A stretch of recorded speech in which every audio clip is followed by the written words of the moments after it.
Welcome to the Health Edge, translating the science of self-care. I am Mark Pettis with my friend and colleague, John Bagnulo. John, good morning, my friend. Hey, good morning, Mark. It's great to see you, buddy. Great to see you, as always.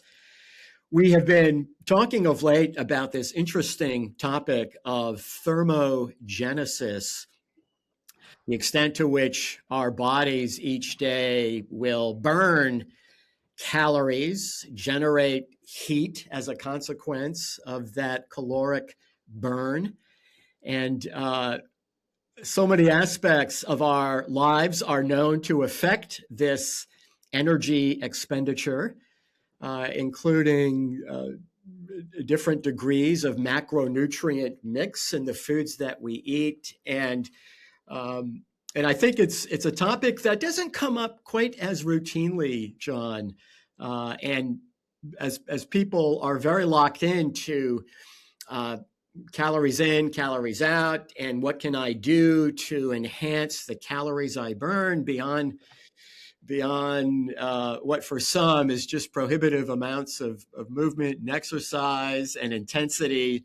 But there are many other ways that we do burn calories each day. And understanding this can help someone maybe tailor their food, their macronutrient selections and their activity in a way that can fully leverage this capacity. And so I'm so glad that you brought this to my attention, John.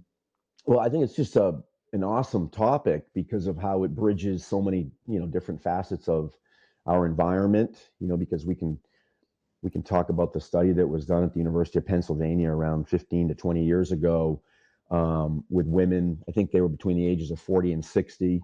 They turned down the thermostat in their homes from, let's just say, 72 to 65. And across the board, every one of the women, I think it was around like an N of 50. So around 50 women, everybody, in the study lost weight. And that was the only change they made. Right? They kept everything else the same. So we could talk about the environmental influences on this topic of thermogenesis, which is fascinating, right? We all have this adaptive mechanism that has, over thousands of years, has allowed our species to survive in some really hostile, cold climates. So there's that environmental impact that we have really good, more recent observations on how it affects metabolism. Then we have, obviously, the dietary influences of thermogenesis, which can be really profound. And there's, we could break that down into two different ways we look at this, which is, how much heat is essentially lost as a part of metabolism, because not every macronutrient generates the same amount of heat for the body as a byproduct of just oxidation or producing ATP, right? And then there's the actual thermogenesis, the uncoupling reactions that take place in both muscle as well as brown adipose tissue. And everybody has some brown adipose tissue. And that might be new to our listeners, but it's a different type of fat. It's not white fat per se. It's this really metabolically active fat whose primary role over the course of human history has been to allow us to survive in these, Arctic conditions at times. And there are different things that influence that type of fat and its activity. But at the end of the day, to your point, Mark, calories in versus calories out. A lot of people don't understand how significant the calories out can be with respect to thermogenesis alone, right? I mean, we have an incredible ability to generate heat depending on the environment that we subject ourselves to and how we eat. And obviously muscle mass is a big part of that. You're going to have much, much higher thermogenesis with more lean body mass. But if you put all these things together, it's a great introspection here onto human physiology. I love it. I think it's fascinating because of all the different ways you can go with it and how you can really you can compare different ways of eating, different ways of living. And at the end of a month or the end of 6 months, if you start adding up all of that extra thermogenesis that someone can attain as part of their overall resting energy expenditure, REE, right? Or, a lot of us learned as BMR, the basal metabolic rate, how much we can influence that. It's profound. So I love the topic, and I think for people that think, well, it's just about how much energy or how many calories I can expend when I exercise. I think they can appreciate the fact that this, at the end of the day, for many people, and I think our listeners will be surprised to hear this, can account for far greater amounts of calories than what you're ever going to burn, per se, with a walk or a run. Yeah, that's attention getting for sure. And why don't we sort of divide this, John, into the sort of diet-induced thermogenesis. Yeah. We'll focus on sort of food, caloric intake, and then you touched on so many incredible dimensions of this topic, and then we can focus on some of the non-dietary. Yeah, that makes sense. Is in a little more detail. And I think one of the things that I think most people are aware of, John, is just how universally challenging it is to both lose weight and then maintain that weight loss. Yeah.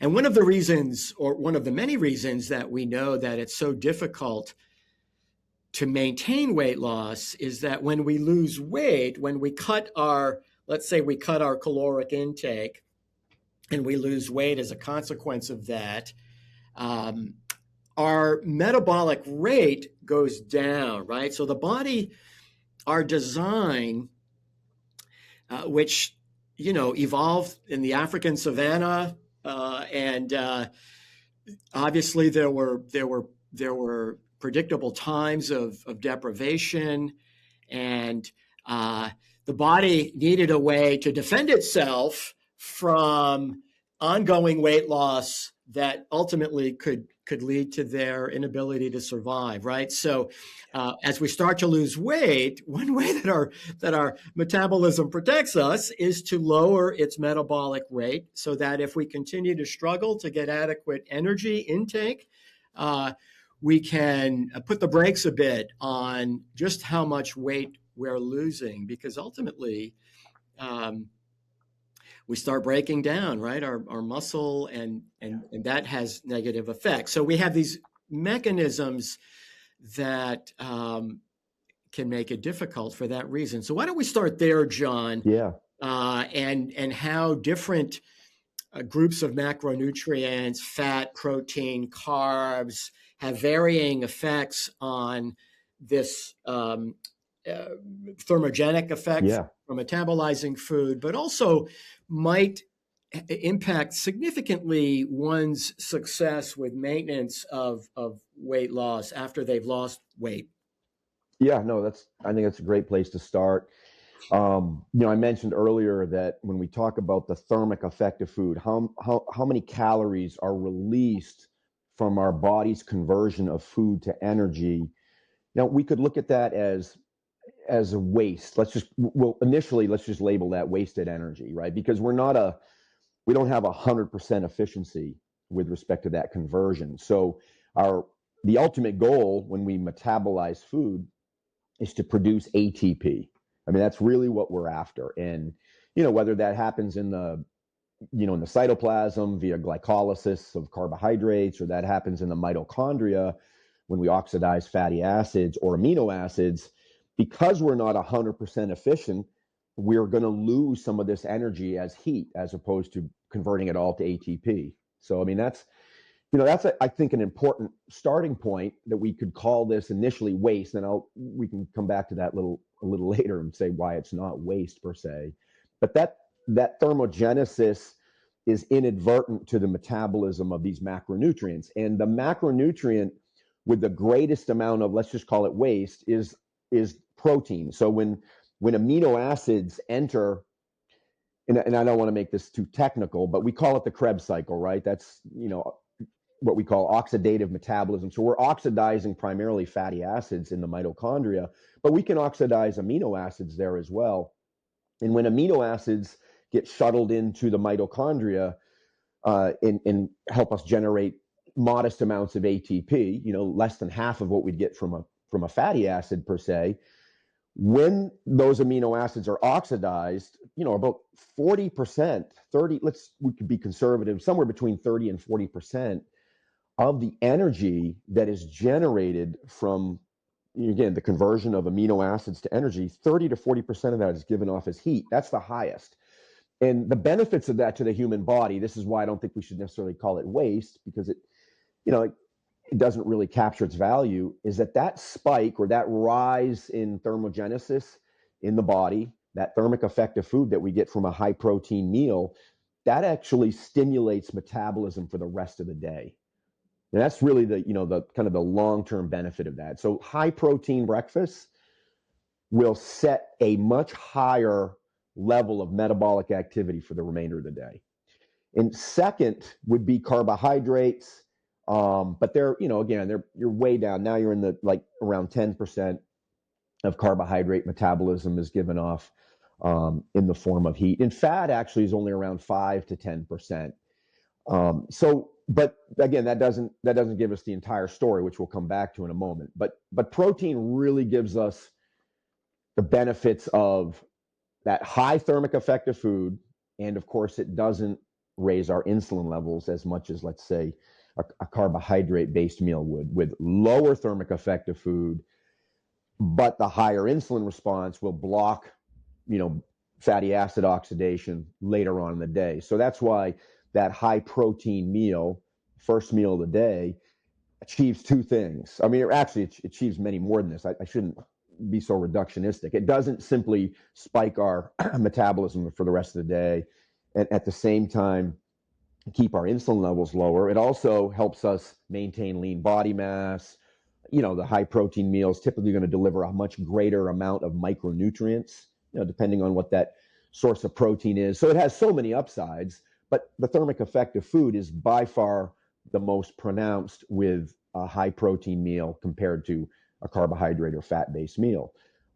But that, again, that's just the kind of the start of the conversation here. Then when you start looking at some of the compounds that might be found in the fat or the fatty acids that could be combined with the high protein meal, now we get into PPAR agonists, right? There are different types of fats that really stimulate PPAR activity, which are these peroxisome proliferation activation receptors. I know that's a mouthful, but these are these little receptors on our nucleus, and when certain fatty acids dock in those receptors, it makes that cell, whether it's a muscle cell or it's brown adipose tissue or a brown fat cell, it makes those cells generate more heat, not as a waste or a byproduct of energy metabolism like we just talked about with protein, but it makes that cell generate heat as a physiological response to just help warm the body.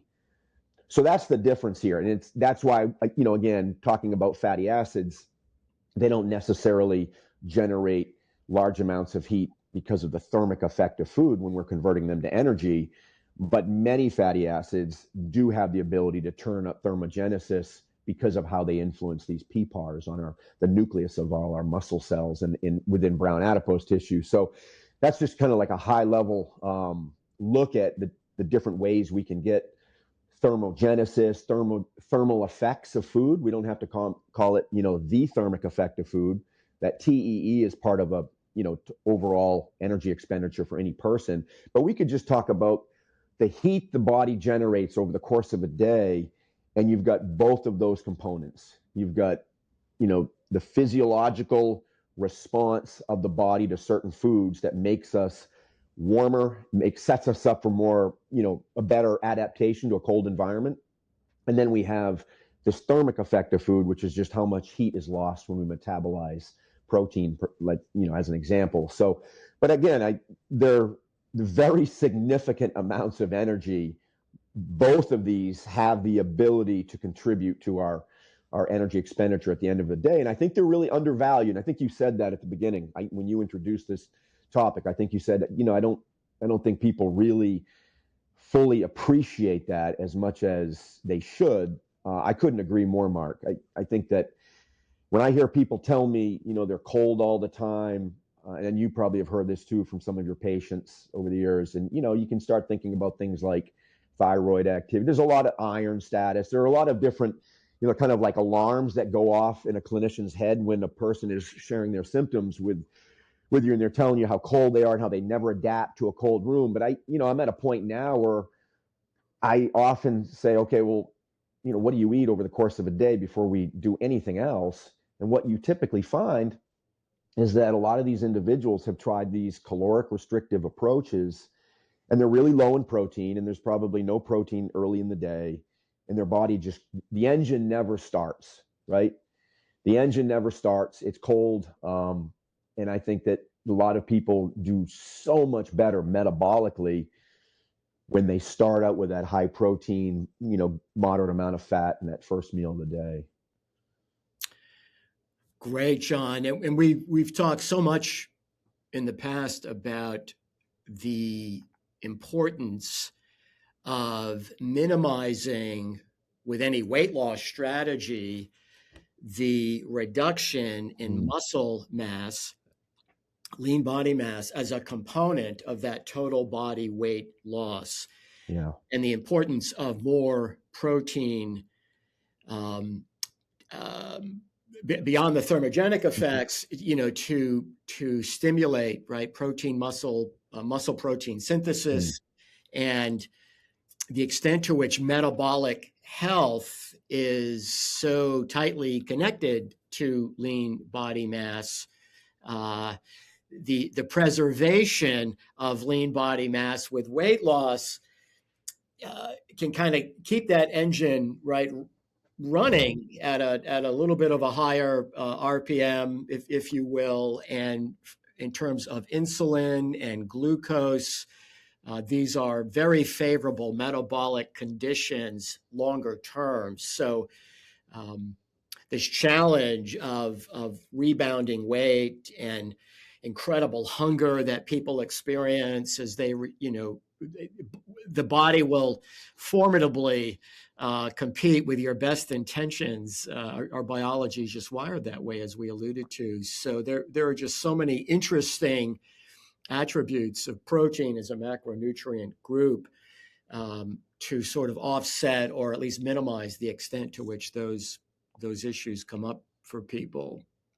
Yeah, no, super important to preserve as much lean body mass at the end of the day as one can, or gain it ideally. I mean, that's our metabolic machinery, both with respect to this thermogenesis. I mean, yeah, brown adipose tissue is a significant part of it, but it's nothing compared to, at the end of the day, the lean body mass that somebody carries. Everybody has a small amount of brown adipose tissue, and everything you can do to turn its activity up is great, but it's never gonna match the benefits of carrying more muscle, greater lean body mass, because that, as metabolic machinery as it goes, it's got that potential to help us with this thermic effect. But then it also, to your point, it's a sponge for glucose, and it's going to catabolize so much more energy at the end of the day. And so what can you do to preserve this metabolic machinery? I would say overall protein should be higher. Again, you and I have talked about, the different goals. I usually go now 2 grams. This is going to surprise people, but I'm at a point now where I'm, recommending like 2 grams per kilogram, which is almost a gram per pound of body weight for people that are, especially people that are engaged in any strength training, people over the age of 50. You really lose kind of that efficiency with which you can convert dietary protein to muscle and lean body mass. So it seems like every year I'm increasing the amount that I recommend for my clients, a little more than I did, and certainly much more than I did, 15 or 20 years ago. And then there are certain types of proteins which are going to serve someone in this kind of metabolic makeover, this weight loss effort, which is going to be branched chain amino acids. I mean, I think you could, almost have a mandate for whey protein and other rich sources of branched chain amino acids at least once a day as part of this higher protein approach, because of how much better they are at preserving lean body mass, right? I mean, leucine, especially, the body responds so much. It's just such a much more powerful stimulant of muscle protein synthesis than any other amino acid. So finding ways to incorporate more leucine into the diet. And I think this is where a plant-based diet sometimes can be really challenged with respect to maintaining lean body mass with weight loss. If it's entirely plant-based, typically the leucine levels are much lower. So if someone who wants to be plant-based but is open to maybe adding, this dairy product, whey protein, I think you can really benefit from getting, 5 grams of let's just say 5 grams of leucine, which is a lot of leucine, but I think that's what you would need per meal to compensate for maybe the deficiency of leucine from the rest of those plant-based proteins. 30 to 40 grams of whey protein once or twice a day can go a long ways on top of an otherwise plant-based diet. And then eggs are, of course, a pretty good source of leucine, but nothing is as good as whey protein. It's really it's the number one source. So, that's an example of a food where you're going to have greater thermic effect at the end of the day, just from the metabolism of that whey protein. Because again, not all, and I think this is important to go back to with our listeners, not all protein that we eat ultimately ends up contributing to our lean body mass. A significant percentage of the protein we eat is going to be oxidized. That's what we started talking about initially. So our bodies are going to burn some of these amino acids rather than use that to synthesize new tissue or build muscle. Some of the protein that we eat gets oxidized or is burned for energy, and that's where the thermic effect of that meal is going to come from. So we don't, the 30 or 40 grams of protein that I recommend per meal, you might lose 10, you might lose even 15 grams of that to oxidation, which is where you're going to generate energy. You're going to get some heat from that. That's going to help metabolism. So that's why I'm at a point now, Mark, where I'm, recommending 2 grams of protein per kilogram of body weight for most people, because I've started to look at the studies that show, high thermic effect of food, but it makes me think, wow, like that's how much of the protein is being oxidized for energy, which means that can't be used for synthesizing new muscle. So, I think it's been underappreciated over the years, as have so many things about protein metabolism, which you just alluded to a moment ago. Protein metabolism, we have this notion, I think a lot of people do, that we eat protein and the majority of that protein ends up finding a place somewhere in the body as lean body mass. But unfortunately, that's not the case. I guess the silver lining to that inefficiency is that with oxidation, we get this thermic effect of food, which does boost metabolism. But at the same time, I think we need to eat much more protein than a lot of us thought, 20 years ago. Yeah, for sure. Well, that seems a subject in the nutritional scientific community that is still widely debated. The pendulum has definitely swung considerably in the direction of looking at higher intakes of good quality bioavailable protein, particularly with respect to, you mentioned leucine, John. We know that there are certain essential amino acids, leucine in particular, that is really the key to turning on that muscle protein synthesis, and some protein sources are simply better for that than others. And we've talked a lot, John, right, about this epidemic of sarcopenia, diminished muscle mass, and it's quite clear as some people get older, they become more resistant to the anabolic effects of protein. So you generally need a bit more to turn on the muscle protein synthesis. And of course, resistance exercise becomes a critical adjunct to that, to allow the muscle to then uptake and utilize that protein, those amino acids, to fully exert their metabolic effects. How do you how would you guide, let's say, the carbohydrate and the fat principles in what we're talking about here, John? How would that come into play? Yeah, no, it's great. There's different levels of carbohydrate restriction, I think, that can work really well. But I don't think, someone has to be overly restrictive with the quantity. I think if if someone's diet is between 20 and 30% carbohydrates, and those carbohydrates are coming from, let's say, resistant starch-rich foods that are slow in terms of their metabolism, they don't spike blood sugar levels. Because again, insulin is the enemy, for so much of what we talk about, but it definitely is when it comes to protein metabolism in this effort to synthesize new proteins. Muscle protein synthesis is a function of different facets of our endocrine system, but insulin, as you know, Mark, it quickly degrades nitric oxide. That's one of the big problems with this anabolic block that you just mentioned that a lot of older people experience. It comes down to like circulatory issues in essence, right? And if someone is eating carbohydrates that are higher glycemic, refined, spike blood sugar levels rapidly, all of that is very detrimental to endothelial nitric oxide synthase.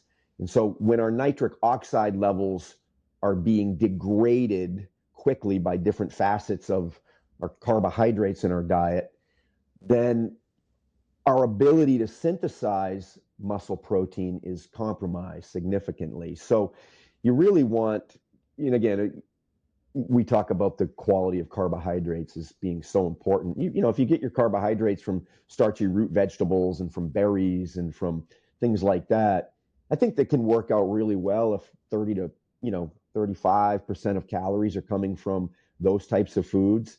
I think protein should be a similar amount, like 25% or so, 30% of calories. So that leaves us with anywhere from 40 to 50% of calories coming from fat. And I think, fat is it's a huge part of this conversation, thermogenesis, because while I mentioned this earlier, we don't generate large amounts of heat from the metabolism of fatty acids. When fatty acids are run through the mitochondria, they don't really generate that much heat compared to protein. But the one thing that fatty acids can do is act as agonists to these PPAR receptors, and that can really stimulate thermogenesis.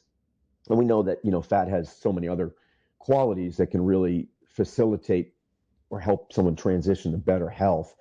And, olive oil is obviously rich in oleic acid. The body can make this really interesting molecule known as OEA. It's oleanol ethamide, which is it's a fatty acid derivative that when it docks in these PPARs, it has really potent effects on thermogenesis in muscle and brown adipose tissues. Then there's pterostilbene, which is another interesting molecule found in berries. So I'm really trying to speak to like some of these qualities, right? We can get from both fat-rich meals as well as from the carbohydrates that might be at certain meals. So things like cranberries and blueberries are very rich in this pterostilbene, and that's also a potent PPAR agonist. So that would, again, that would show that there are upsides to eating some of these, some certain fruits that are low in fructose and are high in some of these PPAR agonists. They have the right types of fiber. Obviously the polyphenols are good for gut bacteria. So I always say, like with carbohydrates, it's not as though everyone has to follow an overly restrictive carbohydrate content of their diet, but I think it should be somewhere around 25 to 30% of calories from those types of foods that are going to give you some really good kind of broad health promoting effects, as opposed to your grains and your cereals. They don't really deliver any of that, and they tend to spike blood sugar levels. Then you get higher insulin levels. Then you have this kind of block you're setting up with muscle protein synthesis. And with fatty acids, I think whether it's omega-3s from oily fish, those are also omega-3 fatty acids. Your fully elongated, highly polyunsaturated omega-3s are really potent PPAR agonists as well. So they generate more thermogenesis outside of the thermic effect of food. So I think it's good to have, whether it's an avocado, whether it's wild salmon, whether it's butter, whether it's extra virgin olive oil, a really good source of fat at every meal that can help also keep this metabolic rate going in the right direction at the end of the day. And I think these really low-fat, high-carb diets, to your point, had so many deleterious effects on metabolism.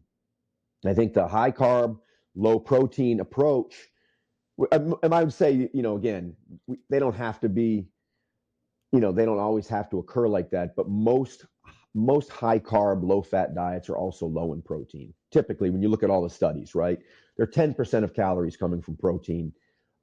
Those undermine that metabolic machinery that you spoke of, right? You're not going to have as much lean body mass after 4 to 6 months of a high carb, low fat diet. Most of those people, they might lose weight, but they also lose lean body mass. And so at the end of the day, they end up with a much lower metabolic rate.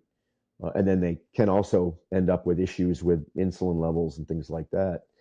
But if you keep the fat present at, 40, let's just say 40% of calories, maybe 50% of calories, you've got protein at 25% of calories, and then carbohydrates somewhere in that, 20 to 30% range, you end up with that good mix as long as the qualities of each are there. Leucine-rich proteins, high resistant starch carbohydrates, and then minimally processed, low omega-6 fats. That tends to equate to the best overall net metabolic effect for a person. That's great, Sean.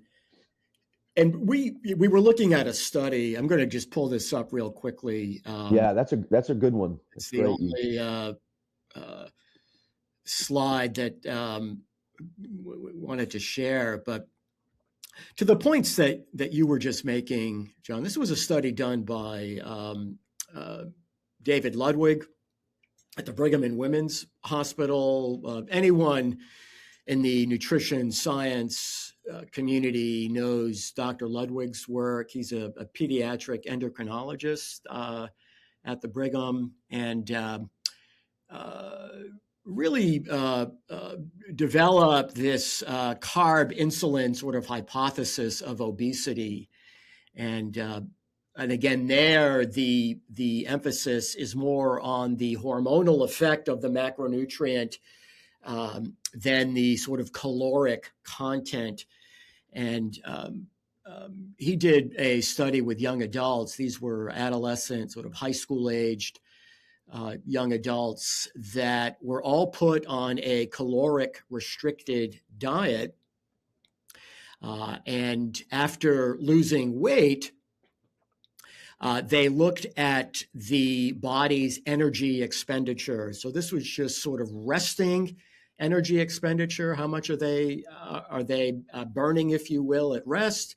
And then total energy expenditure, which is how much energy the body essentially produces over the course of the day from all things, diet, activity, etc., and compared those with a low-fat diet to kind of an intermediate fat with lower glycemic carbs, and then a very low carbohydrate diet, which tended to be by default higher in protein and higher in fat. These were all isocaloric, so the caloric intake was the same. And as we talked about, when we lose weight, our metabolic rate goes down, right? It's our body's way of protecting itself from excessive loss. And so what you see is a pretty substantial drop in total energy expenditure in those on the low-fat, higher-carb diet. 420 calories on average per day reduction in their energy expenditure compared to before they lost weight in this clinical trial. When you compare that to a lower carb, higher protein, higher fat macronutrient mix, you really got minimal reduction in total energy expenditure. And these are not trivial differences. This is almost 400 calories a day difference. And so this is a good example of, as you sort of move beyond calorie in, calorie out, the macronutrient composition, the quality of the food that you're eating becomes really important in your longer term metabolic success, all other things being equal as far as the amount of calories that you're consuming. And that's, I think, really important in today's sort of public health messaging, particularly when you look at the frustration of successful weight loss maintenance. You see a lot of people on the GLP-1s that are losing a lot of weight, but boy, they don't really look healthy. They're losing so much lean body mass. And they're, Yeah. they don't even look like they're stable on their feet when they're walking. There's almost for me, the clinical term is cachexia. It's the sort of weight loss that generally you see with cancer, with things like that. So weight loss is hugely important, but there are consequences of not paying attention to how that weight is being lost and ultimately how you're eating. Because on a GLP-1, you don't really have to pay close attention to what you're eating because your appetite is so suppressed. And that's for the consumer, that's the beauty of these. You could continue to kind of eat what you want. You just don't eat as much of it.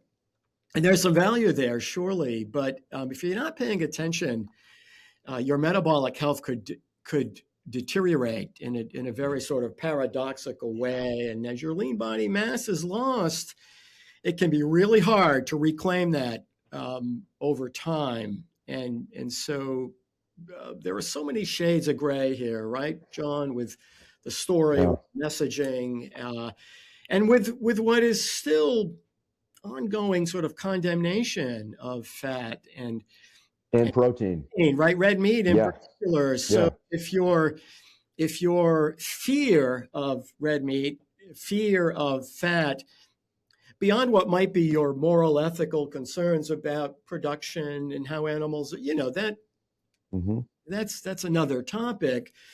But if fear of protein, fear of red meat, fear of fat can be a very dangerous proposition in terms of long-term health, quality of life, health span, and maybe even longevity. We've been looking at a paper, not to digress too much, John, but soon we're going to revisit an interesting paper that would suggest that fear of sunlight is a very dangerous proposition. And a lot of people that I am close with fear the sun, and so I do think there is this.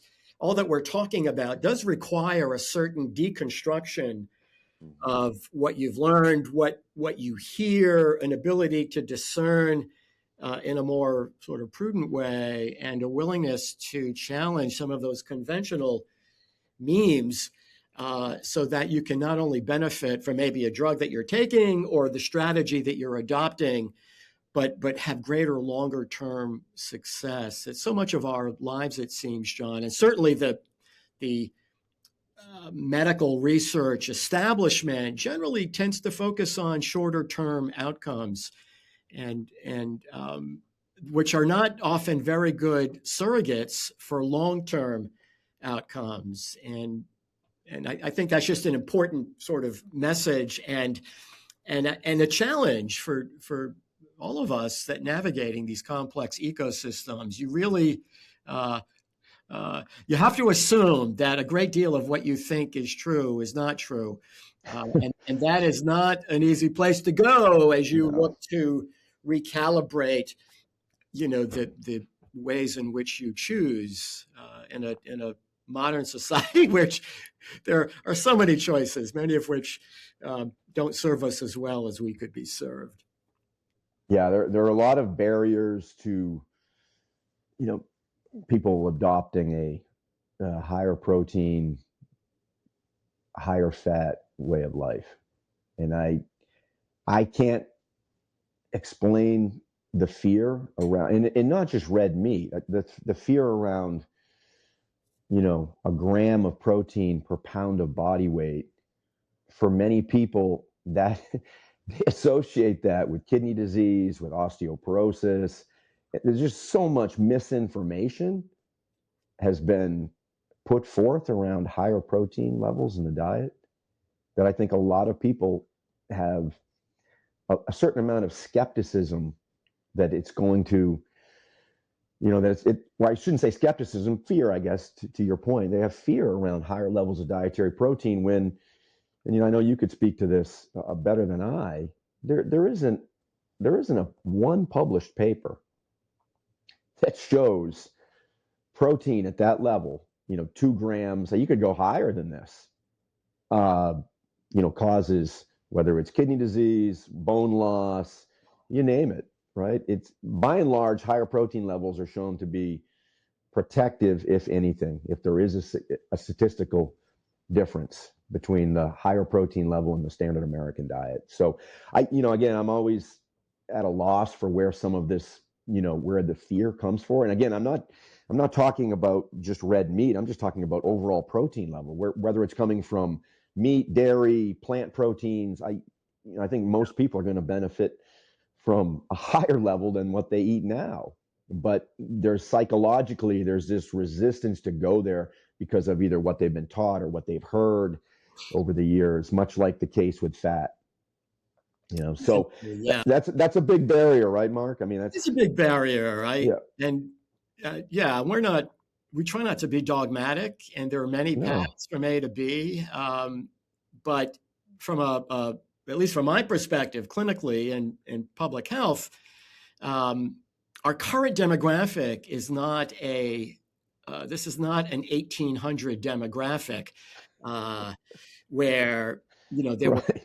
were what we see now is just epidemics of poor metabolic health. So if that's where you're at, to be sort of tiptoe around these issues, I think causes more harm than good. Yeah, absolutely. I do think people need to rethink. We didn't get here by accident, and so being the last place you want to be is at the American mean. Or the status quo. Let's briefly, John.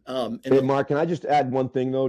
Just one thing that I've witnessed just in these last couple of years where GLP-1 has really taken off. To just kind of add to what you mentioned, I can understand people get to this place of urgency with respect to weight loss, but what I fear and what I feel we're going to see in 10, 15 years from now are the unintended consequences with GLP-1 use, which is going to be sarcopenia at unbelievable levels. And you know what?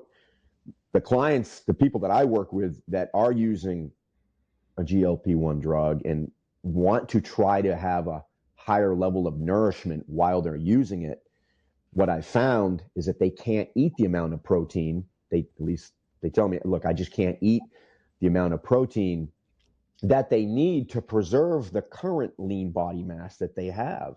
Yeah. So they end up, without exception, losing significant amounts of muscle mass while they're also losing, body fat. And I think, again, that just speaks to, the importance of long-term solutions that will support people on every level of their health and that will provide what you and I often talk about as healthy life extension. Not life extension, not weight loss, but healthy life extension. Because the goal at the end of the day is to have a quality of life that, whether it's at age 70 or age 80, it's the quality of life that you can experience as opposed to having sarcopenia, not having enough functional muscle mass, right? To do the things in life you want to do. And at the same time, when you're losing muscle mass, with a GLP-1 drug, you're going to be losing bone mass. Those two go hand in hand. So, I can see where someone uses it short term, but we have to really question the long-term consequences of this. And if you can't eat enough protein to preserve lean body mass, then in my opinion, that's a huge red flag with long-term GLP-1 use. Yeah, sorry to interrupt. I just wanted to add that. Thank you for that. So as we bring this home, John, let's just maybe spend the last few minutes on non-food induced thermogenesis. You talked about cold exposure and the effect on brown fat. We probably have most of our brown fat as infants, right? When the environment's cold, an infant can't shiver. Brown fat creates that heat. as a life-sustaining adaptive effect. And there's been a lot of interest. And as we get older and lose some of those brown fat cells, how can we leverage what we know about environmental factors that can induce brown fat, and how we can leverage that in our metabolic health, John? It's really cool. This fat isn't where we store energy. This is a type of fat, and there's three types of fat, in the human body. There's brown adipose tissue, which is super metabolically active. All it does is burn energy, right? And then obviously there's white adipose tissue, which is where we store. There is some cool research though that's showing that you can, like, we call it the browning of white adipose tissue. You can actually make some of your white fat, which is, again, predominantly where we store energy, but you can make it a little bit more metabolically active. That's more of a recent discovery in the last decade or so, because of the PPARs that are there. That's really the communication highway, is these little receptors on the nucleus of any cell, and how they interpret what you're eating with respect to what that cell should do. So there's this browning that's potential. And again, there's a lot we don't know about that. And then there's visceral fat, which is where we store fat. That's probably the most damaging when you store it on organs.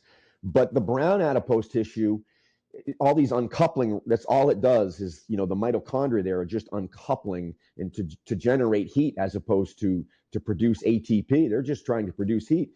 And to your point, we know that when any human is born, they might have, like, whether it's 2 to 3% of their fat in their body, and it would primarily be like on the forehead, on the shoulders, areas that would be, over the course of human history, exposed to the cold the most, right? And then for whatever reason, lack of exposure to cold, some of it may be, outside of the environmental stimulus. Some of that brown adipose tissue might be lost because it just gets dissipated as someone grows, and they don't produce anymore. So there's some loss that way as a percentage of a person's overall body fat or physiology. But we know that with exposure to cold at any given age, whatever brown adipose tissue we have, it gets more active, and it can be, in essence, trained by this favorable stress, which cold exposure is, right? Exercise is so supportive of health because of all the adaptive responses to that stress. Exercise is a stress that we give to the body, and all those adaptations, whether it's strength training and building lean body mass, or it's the cardiovascular adaptations to aerobic exercise, it's a favorable stress. And that's what cold exposure can be as well. It can be a favorable stress that makes the body and makes brown adipose tissue more active and keeps more of that engaged on a day-to-day basis. And, probably a lot of our listeners have heard about the benefits of cold plunges, which a lot of that's circulatory and anti-inflammatory, but also some of that is just metabolically, it just makes someone more active the rest of the day. So it doesn't have to be a cold plunge. Someone, like I mentioned, the UPenn study, where, again, these women, middle-aged women, just turned the thermostat in their homes down, and they had higher metabolic activity, largely because of the way the brown adipose tissue is being just challenged a little bit more on a day-to-day basis. There's a lot of different ways we can get cold exposure, and it doesn't have to be for long periods of time. 3 to 5 minutes in a cold tub, or in a cold shower. There's different ways you can achieve that. But at the end of the day, it's one more tool that we all have to just kind of make ourselves a little more challenged, place a low level of stress on the body that would, in a way, let's say, replicate what our ancestors 10,000 years ago, right, at that last ice age, that shaped human physiology. And so we have that connection that goes back to that, where brown adipose tissue probably meant, a much higher percentage of humans survived that last ice age. Yeah, that's beautiful, John. And one last thing that I've been looking at, we talk a lot about the effect of sunlight at so many different aspects of human biology, circadian biology. There not too long ago, I saw a paper, and this is something I'll I'll dive in a little bit more deeply, maybe on a future discussion, where fat cells, white fat cells, have receptors that are very sensitive to blue light. By blue light, I mean, frequencies of light that are blue. These are typically 480 nanometers, which is a sky blue. We talk a lot about the importance of blue light in the early part of the day that turns on a lot of our biologic clocks and enhances metabolic activity. It's an adaptation to sort of get us ready for the energy that we'll need for the day ahead, the hunting and gathering and all that comes with that.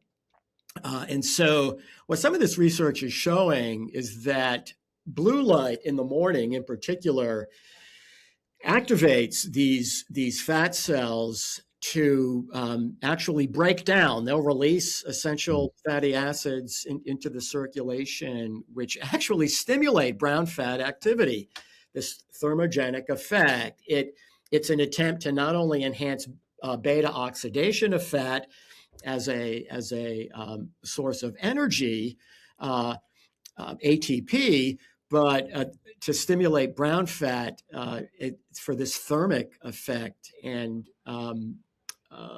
it's another example, an environmental example, how in a modern contemporary context, we get so little of that natural 480 nanometer light in the morning hours when we would most benefit. So, right, we're not getting that stimulus. We're flooding our environments with 480 nanometer light after sunset. And so we have flipped the environmental signaling and that effect on fat metabolism and thermogenesis on its head. And so I don't know that anyone has been able to yet quantify how large that effect is, but we know that blue light at night, for example, will prompt insulin resistance. A late day meal will lead to greater excursions of insulin and glucose compared to a comparable meal earlier in the day. And how much of that is being influenced by muscle activity, thermogenesis, insulin signaling, I think, is still being worked out. But it's like we always come back to at the end of the day, John, we are in doubt. We come into this existence with the software we need. It's all there. The challenge now in our modern environments is that most of the software designed to keep us alive and to extend our health span is now just completely disrupted. And we all have our strategies for how to compensate for that. But at the end of the day, if you're really not adapting the environment and all that the environment consists of, right, from the food quality to the light quality to everything else, you start to just see these ongoing disruptions. And so it's a fascinating story because it always lends itself to just so many opportunities that if we rethink who we are and how we function in relationship to the environments that we're in, it's easy to look around, right, John, and say, wow, man, most modern humans just don't really have a chance. You come out the other end of our food supply and non-native lighting and conflict and just all of the chaos and mayhem. It's really hard to come out the other end fully leveraging the software that you came into the world with. And so it's easy to forget how powerful and amazing and perfect we all are. And then once your mindset is, I inherited all this stuff, nothing I can do about it, I'm just going to focus on what I enjoy and call it a day. I mean, that's one mindset, and the consequences of that are, are out there for all of us to sort of look at and learn from. And so while it's not easy, that's very different than saying there's no opportunity at all.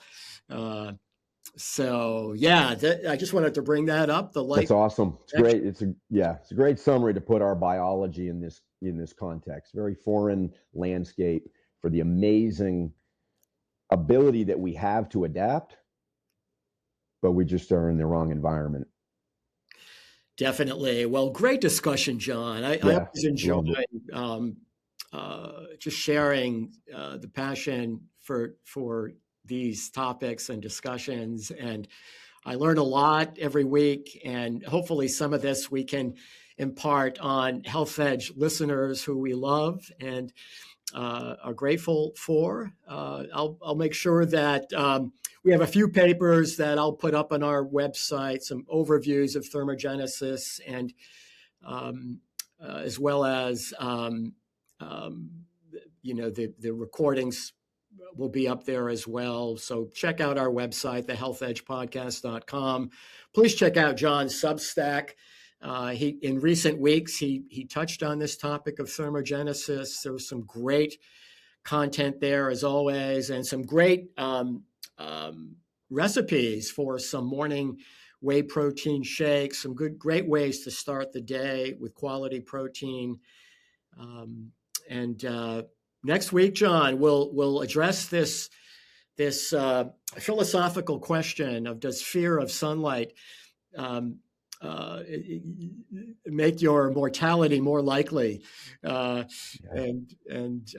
we'll build on so much of what we talked about in terms of that topic with a paper that's about to be published, a paper that we've reviewed recently that better than any, I think, that has been published to date, quantifies the magnitude of sun deprivation relative to getting more sun and choosing between a risk of skin cancer that will rarely affect one's mortality or quality of life versus premature death from virtually all-cause mortality with worsened health span and definitely worsened metabolic health. So we'll look at that trade-off in a bit more of a scientific way, particularly as the sun season approaches, and it can't get here soon enough, right? That's for sure. John, pleasure as always, my friend. Hey, same here. I love you, man. Love you too, and we will see you next week. Take care.